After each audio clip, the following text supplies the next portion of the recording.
Hi everyone. So I got a question about our high-res shot modes in our camera, and if you can really tell the difference in our images when you're using high-res shot mode. And I would say, the short answer is yes, there is a difference and a significant difference in some cases. And before we get started, I want to point you to one article that I found where Dave over here at Imaging Resource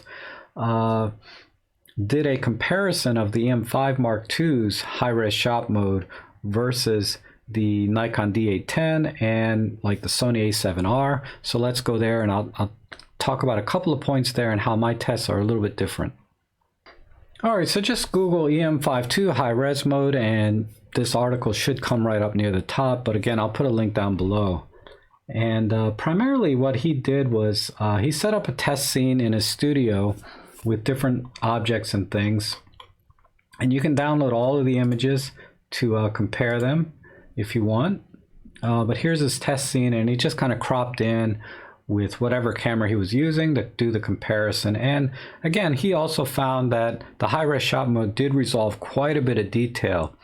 He also did a comparison at higher ISOs like ISO 1600 and found that the E-M5 Mark II was able to reduce some of the noise at the ISO 1600, which makes sense because high-res shot mode is really photo stacking, and that in of itself is, will reduce noise.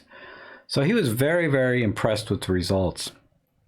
Now, the difference between this test and what I'm going to be showing you is his was in a studio with controlled conditions, and my pictures, I just went through my catalog and tried to find some images that would be good candidates to demonstrate the high-res shot mode for like landscape photography, because all my images are going to be at a distance, and there's going to be a lot of other things that come into play when you shoot high-res shot mode under those circumstances. So let's just go to that.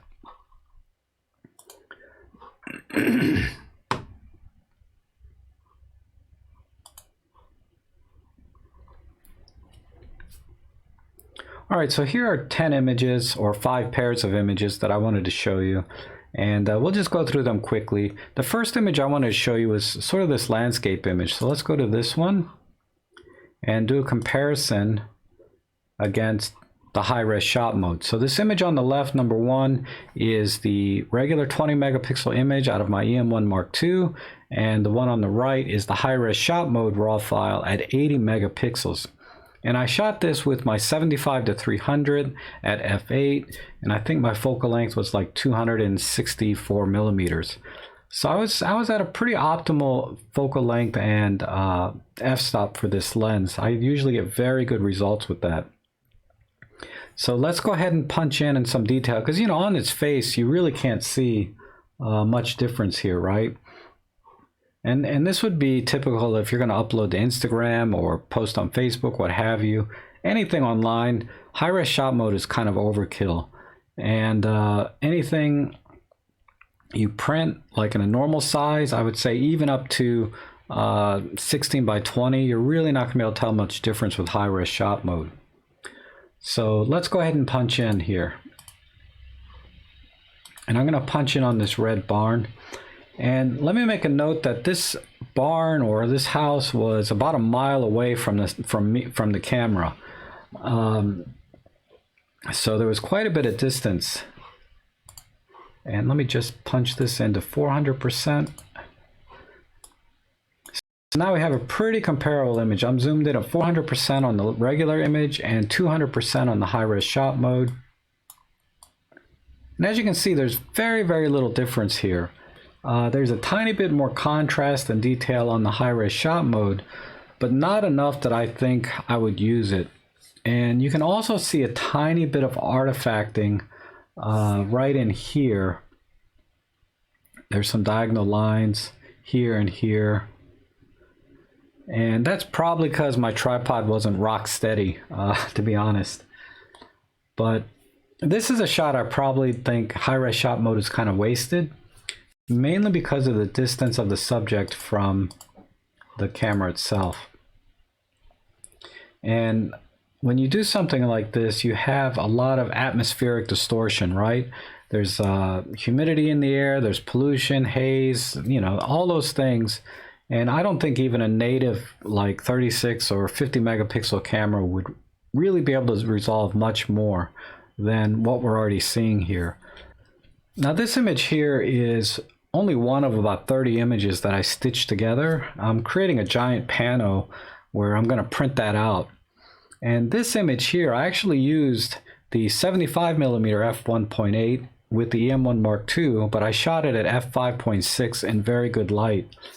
Now, if any lens can resolve high-res shot mode, it's this lens, right? It's one of Olympus' sharpest lenses. So let's go ahead and do a little pixel peeping here. All right, so I've punched in 400% on the 20 megapixel image and 200% on the high-res image. And right away, you can see a big difference in the resolution, particularly in a chain link fence. You know, it's pretty distinctive here on this image, whereas on this image, it's a little bit pixelated and doesn't look quite as good. So there's definitely a huge difference here. So let's punch back out. And again, this is one image of about 30 where I'm going to stitch together and do a large print pano. Let's look at the nuts and bolts on, say, this part of the pipe here. And as you can see, there's again another huge difference. I mean, the lighting kind of changed a little bit between shots, but for the most part, it's pretty obvious that the high-res shot mode is doing a great job here. Now, there looks like there's maybe a tiny bit of artifacting along this pipe or strap, whatever this is, but it's very, very, very minor. So again, you're going to find that artifacting more in the things that move, for example, trees and grass and things like that. You'll get a little more artifacting, maybe in water. But on an image like this, I'm not worried about that because the subject is the power plant itself. And I'll see if I can find that image. So this is the full pano image of about 30 shots stitched together that I'm going to print large, and I'll share that with you guys when I get that done. But you know, it's kind of an iconic landmark here in Alexandria, Virginia. It was a power plant that shut down a few years ago, and the only place that there might be some more serious artifacting is like down here in the trees. But it doesn't matter really, because this is just not important as far as images go, or the overall image. Now, I've never done a high-res shot tutorial, but the rules are simple, right? Use a very sturdy tripod. It needs to be still life with really not much moving. And there's one exception to that. And then also, you know, use the best lens you got at the optimal aperture to get the sharpest image you can. And don't be too far away from the subject, right? Because any resolution that you gain through high-res shot mode is just going to be lost, you know, to the atmosphere. Now, the one exception I was talking about is when you do, say, waterfall pictures. I found that if you can do high-res shot mode on a waterfall picture, it really smooths the water out.